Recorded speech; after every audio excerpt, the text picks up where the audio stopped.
Hello there, and welcome to the reignited series of Street Fighter on the channel. As some of you may know, back in the days of 2016, not long after the channel's inception, I covered Street Fighter alongside Mortal Kombat to coincide with Street Fighter V's release. Now, it has been a while since then, and honestly, myself and the channel has evolved and changed so much since the first few years, which is why I'm bringing it back now. With Street Fighter 6 finally announced, I feel like it would only be right to go back and give the Street Fighter series the due diligence it so rightly deserves. So today, I'm very happy to announce the remake of the original series of the history of Street Fighter. And it would only be right to truly revitalize this series and kick things off with the very first Street Fighter episode I ever made on the poster boy of the series,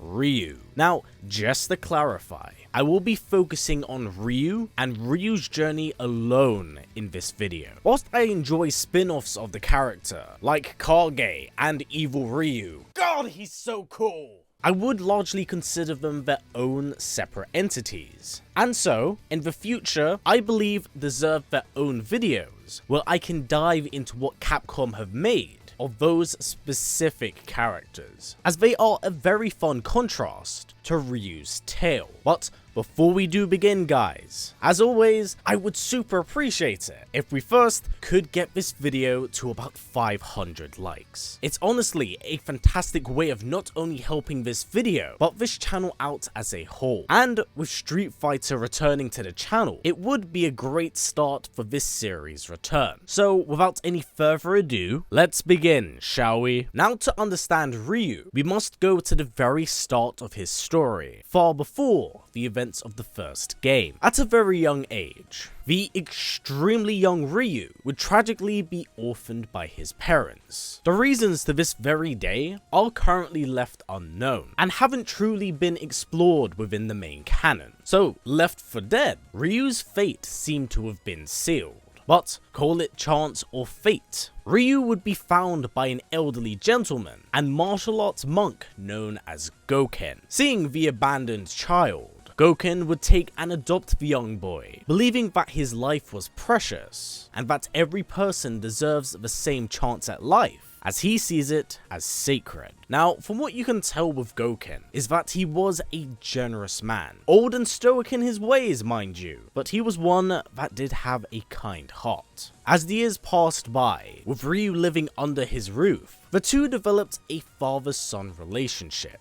And in time, as Ryu matured, Gouken believed that it would be the appropriate time to teach him the ways of Ansatsuken, better known as the Assassin's Fist. This was an ancient form of martial arts that originally was crafted and formed for malicious destruction. However, Gouken is one of the very few practitioners that has learnt the art and has instead somewhat removed the killing intent behind the way of the fist. So Gouken's style of Ansatsuken is widely different from what was originally conceived, and he believes that this is the way the martial art should evolve. Now, knowing of Ryu's isolation, as Gouken's dojo was located far away from civilization, he decided that Ryu should develop some social skills and make a friend. Thus, he would take on another student at his dojo, that being Dan Hibiki. Now, as they trained together,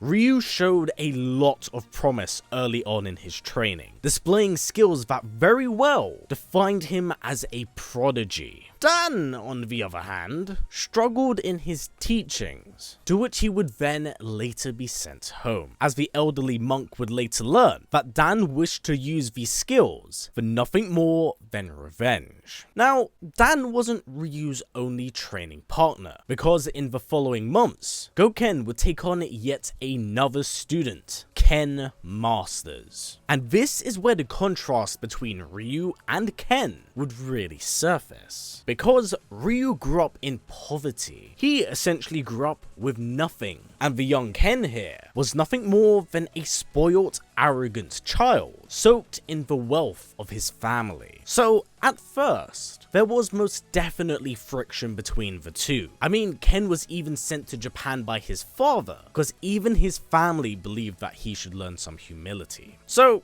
growing up, Ryu and Ken fought each other a lot, and in time, the pair grew fond of each other and later developed a friendship and rivalry as they pushed each other to their limits, wishing to test and see who was the superior student of Gouken. But eventually, these teachings came to an end, as when Ryu was 23, the two were told to leave the temple, travel out into the world, and show it what they were capable of. So Ken would travel back to America, whilst Ryu turned his sights to Thailand. Catching word of the world's undisputed martial arts champion, Sagat, Ryu would focus his gaze on defeating the Muay Thai fighter. But this was not a fight he could simply ask for. This was something Ryu had to earn. So, Ryu would show his worth to Sagat, as well as the rest of the world, by participating in his World Fighting Championship, a tournament that pitted fighters across the land that would then give them the chance to fight Sagat himself. And as expected, Ryu proved his worth in battle, but his hubris and arrogance is what did get the best of him, as when he battled Sagat, the champion of the Tiger Knee, proved that his experience far outweighed Ryu's youth, and the young Ryu was brought to his knees. But as a sign of goodwill and sportsmanship, Sagat offered his hand as a sign of respect to the young Ryu. But here is where things would take a horrible turn. In Ryu's desperation for victory, he had unknowingly tapped into the darker side of Ansatsuken, the Satsue no Hado. Knowing that his entire life had led up to this point, Ryu mentally just blacked out, and without thought in his mind, his body moved on its own, with only the desire to win, even if it killed his opponent. So, with venomous intent behind his fist, Ryu would Shoryuken Sagat so hard that it would scar the fighter across his chest, marking him with a brand that would forever remind him of his defeat to the hands of Ryu. But it's after this moment where Ryu would finally snap back to reality, realizing the horrible act he had performed. Whilst he was showered in victory, it was one that felt extremely empty, and so Ryu would return back home, hoping that Gouken could provide him with answers for what had happened. Now this is where the Street Fighter Alpha series does begin, and it does so in a very big way for Ryu, as once he returns back home, he finds Gouken's dojo in tatters, and once inside, he finds the unconscious body of Ken and the now lifeless body of Gouken, with the kanji symbol of 10 engraved on the wall behind him. His master had been murdered. Wanting both answers and vengeance for Gouken's murder, Ryu would set out and travel the world in order to hunt down his master's killer, as he knew that it would take an extremely powerful fighter to not only go toe-to-toe with Gouken, but also be successful in killing him. And as he traveled from land to land, Ryu eventually got his answer. Arriving at a very small island, he was able to track down his master's killer, and that would be none other than Akuma, brother of Gouken and fellow practitioner of Ansatsuken, but not in the style that Gouken had taught. Akuma had gone in the opposite way, becoming master of the fist by embracing the darker side of the Hado. This set him on the path to becoming a demon and embracing what is known as the Satsue no Hado. Once the two locked eyes, nothing more really needed to be said, as the two would immediately trade blows. It was an extremely hard-fought battle, and the outcome of this fight may indeed surprise you, as Ryu was victorious, but it was an empty win. This was a fight that Akuma purposely threw, as it all was simply a test for Akuma to get a rough idea of just how strong Ryu was, and the Dark Hado that resided within him. Akuma reveals the true nature of Ansatsu Kento Ryu, and the power he had felt deep inside him was simply a sign of greatness growing, something Akuma wished to have drawn out. Knowing that the Dark Hado would continue to blossom, Akuma gives Ryu a taste of the strength he could possess, and in a single strike,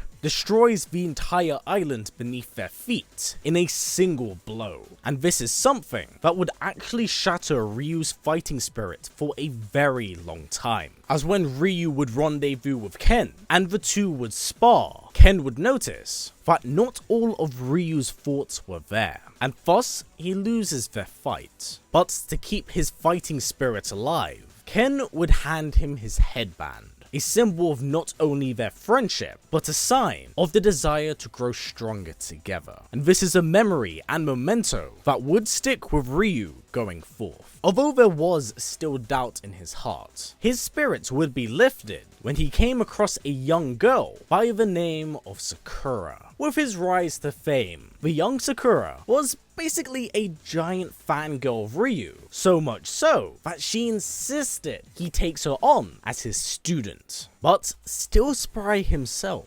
Ryu must unfortunately decline, explaining that he has a long way to go before he himself could actually teach a student. Now, in between the events of Alpha 1 and 2, Ryu would once again run into the likes of Sagat, who understandably still bears a heavy grudge from the first tournament. So, he would immediately request a rematch, despite his wounds still being relatively fresh. Ryu, at first, does decline, but knowing of Sagat's fighting spirit, he would not accept this answer. So he begrudgingly accepts his request and actually throws the fight, hoping that by doing so, he could clear the mind of the clouded champion, stopping him from losing his way. As we dive deeper into the Alpha series, we learn that one day, Ryu would be confronted by M.Bison, the notorious leader of the bioweapon crime syndicate, Shadaloo,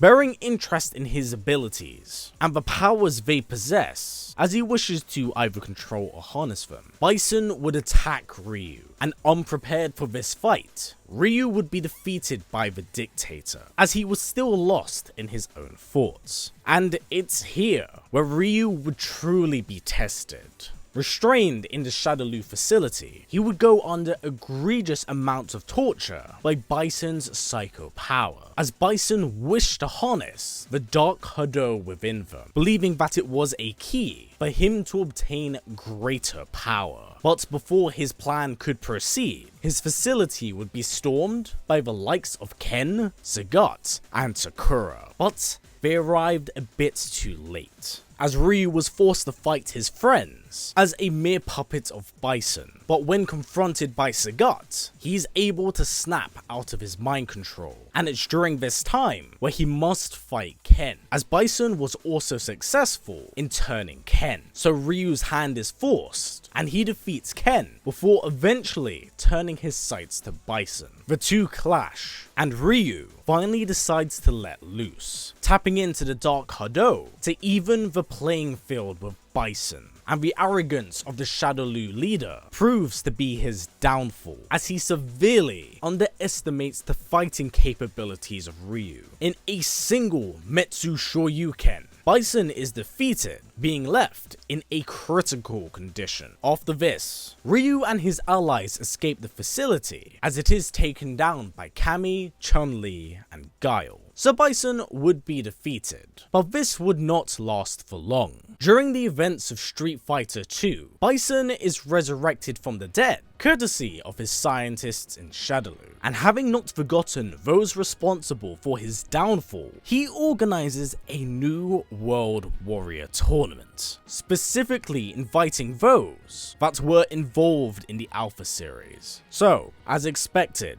Ryu would be invited back to the tournament. Now, information surrounding Street Fighter 2 is rather hard to pinpoint down, as it was still part of the arcade era of games, videos, which were far more focused on stealing your quarters than telling an actual narrative. But from my own understanding is that during the tournament, it is Ryu that proceeds all the ways to the finals, facing off against Bison. But before their fights can begin, the recently resurrected Bison is blindsided by Akuma of all people, as the demon had heard so much about this psycho power that he wished to test its capability, and he would do so by performing the raging demon on Bison, killing him instantly, much to Akuma's own disappointment. So by the end of Street Fighter 2, Ryu kind of ends up being the victor of the second tournament, despite Akuma's interference. But because of that, his victory is largely debatable, so I will leave it as that for the time being. Following the defeat of Bison, we are now in the era of Street Fighter 4, and as you can tell, not all of these games are in chronological order, so I will be clearing that up as we go from installment to installment. Now, in this game, Ryu has fully embraced his wandering warrior persona, traveling the world in order to refine his craft, as he believes that by doing so, he may suppress the hold the Dark Hado has on him. But now, in the public eye, this paints a target on his back, one that Sin bears an interest in. Now, Sin is the remnants of the weapons division of Shadaloo. Under the control of Seth,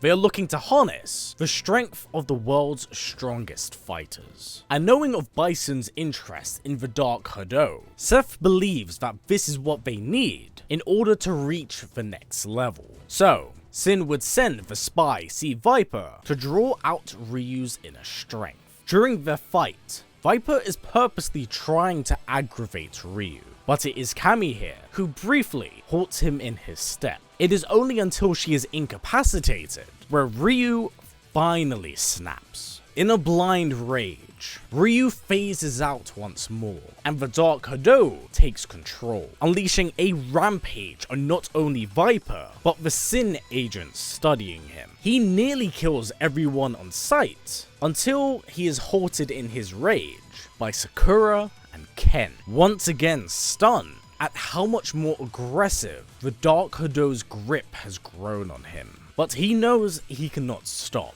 as Sin's sights are once again set on him. Because of this, Ryu teams up with Guile and Chun-Li to infiltrate Seth's stronghold, hoping to take them by surprise and bring an end to their operation. But this was something Seth had anticipated. So when Ryu enters the facility, the android was more than prepared to dismantle the martial artist. And he did so very swiftly, nearly killing Ryu. But Seth's self-absorbed arrogance is what leads to his downfall, as once Ryu is able to compose himself and prepares for his next strike, something is different. As we've clearly seen in many cases, Ryu has relied on the Dark Hado to get him out of tight situations. But here, Ryu has unknowingly tapped into the polar opposite side of the Dark Hado for the first time in his life. Ryu's in touch with what is known as the Sacred Hado, and caught off guard due to Seth's lack of information, he is very quickly defeated. Confused and even somewhat afraid, Seth retreats, deciding to go back to the drawing board before taking the next step in his plan. And that is, of course, another tournament. While this is one Seth is purposely making in order to draw out Ryu. But Ryu is no fool, as he knows that this is obviously a ploy and trap. But in a very strange way, he cannot help but be excited, as it will allow him to compete against the likes of Ken and Sagat. A rematch, but Sagat ultimately loses to, as Ryu proceeds further in this tournament. He once again comes face to face with Seth. Much like their last interaction, Seth's vast intellect is simply no match for Ryu and his fighting experience. So Seth is defeated once more, and with his loss, the entire Sin facility collapses, with Ryu saving the very young Sakura. And it's here where the young girl encourages him to grow stronger. Something that really does resonate with him. But the story is not quite over. Although Sin was defeated, Ryu and Ken would be confronted by a shadowy figure. But this was no stranger, but actually their mentor, Gouken. Yes, Gouken had survived. Using the power of the sacred Hado and the power of nothingness, Gouken was able to fake his demise, putting him in a coma-like state, which is why he was believed to have been dead for so long. But upon his return, he had noticed, much like Akuma, the dark Hado that was biting away at Ryu's soul. And so he would begin to attempt to cleanse this, but not before being confronted by his brother, Akuma. Whilst Akuma is surprised he had survived, this does not deter him from trying to stop his brother, as Akuma wishes the dark Hado to engulf Ryu, believing that by doing so, Akuma could finally battle someone worthy of his full strength.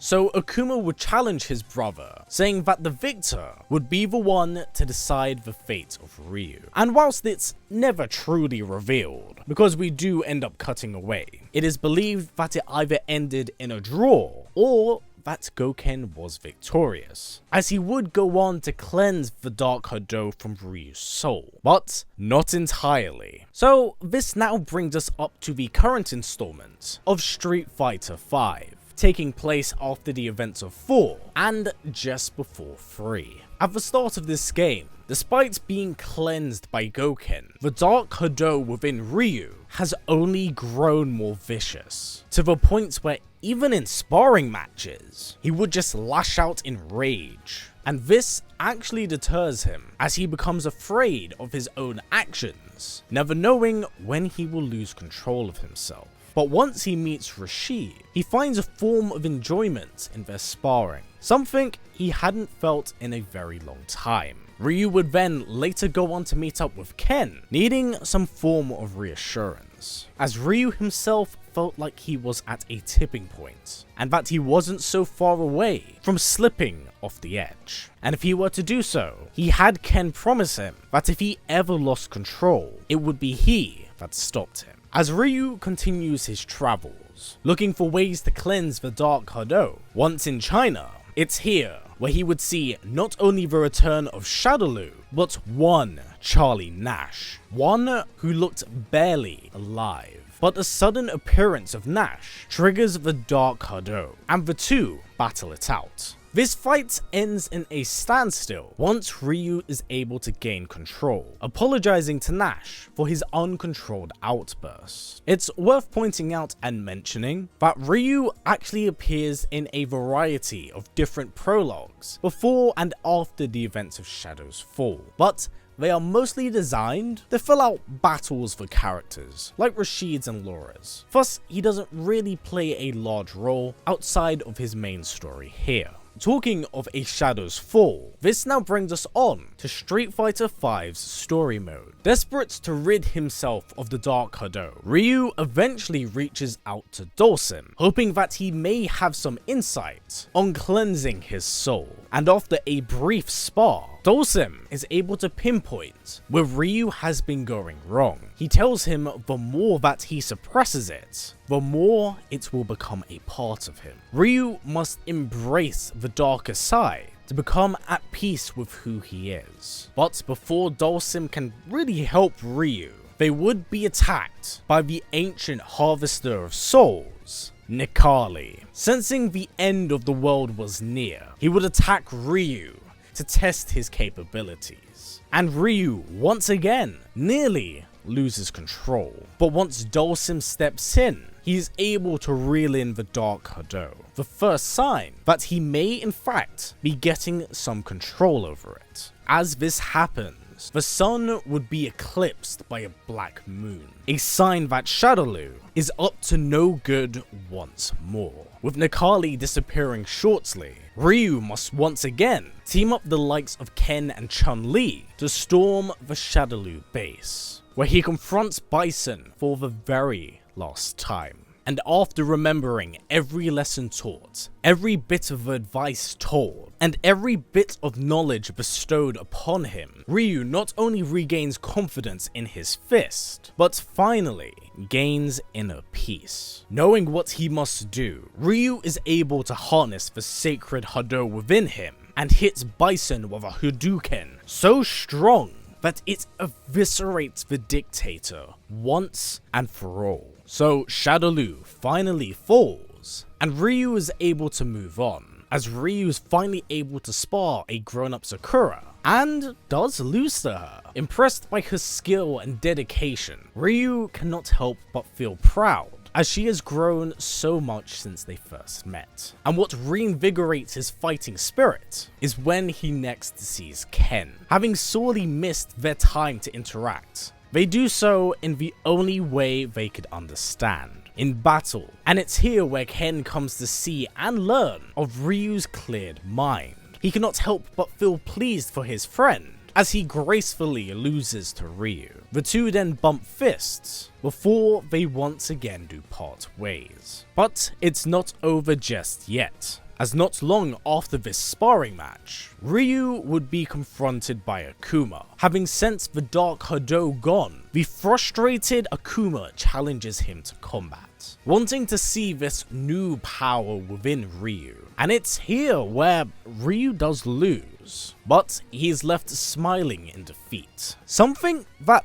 actually confuses Akuma, and it's here where Ryu reveals his own revelation to the demon, that despite their different paths and journey, they are in many ways the same, as the only thing either of them truly understand is the heart of battle, and that the only way for either of them to grow is for their paths to cross again and again. And in a strange turn of events, whilst Akuma did not get what he wanted, in many ways, he got something much more. So Ryu could actually be seen as more of a rival to Akuma than an enemy at this point. Now, this brings us up to the present time of Street Fighter 3. During this game, Ryu still continues on his journey to learn more about the way of the fist. But the long and arduous path is one of loneliness. So in time, he begins to miss Ken and does reach out to him. When the two eventually meet, Ryu learns that Ken has taken on a student, a young man by the name of Shaun, who has somewhat hybridized their style of combat. Something that actually impresses Ryu, as it intrigues him to see the different ways their style can grow. And it's during this time where another World Warrior tournament goes underway, with Ryu of course once again eager to test his might against the very best in the world. And during this tournament, he goes up against the likes of Shaun and Hugo before being stopped in his tracks by the hermit, Oro, an ancient practitioner of Senjutsu. Now, Oro himself was actually impressed by Ryu, and seeing the capabilities that he possessed, does bear interest in passing on his teachings to him. It's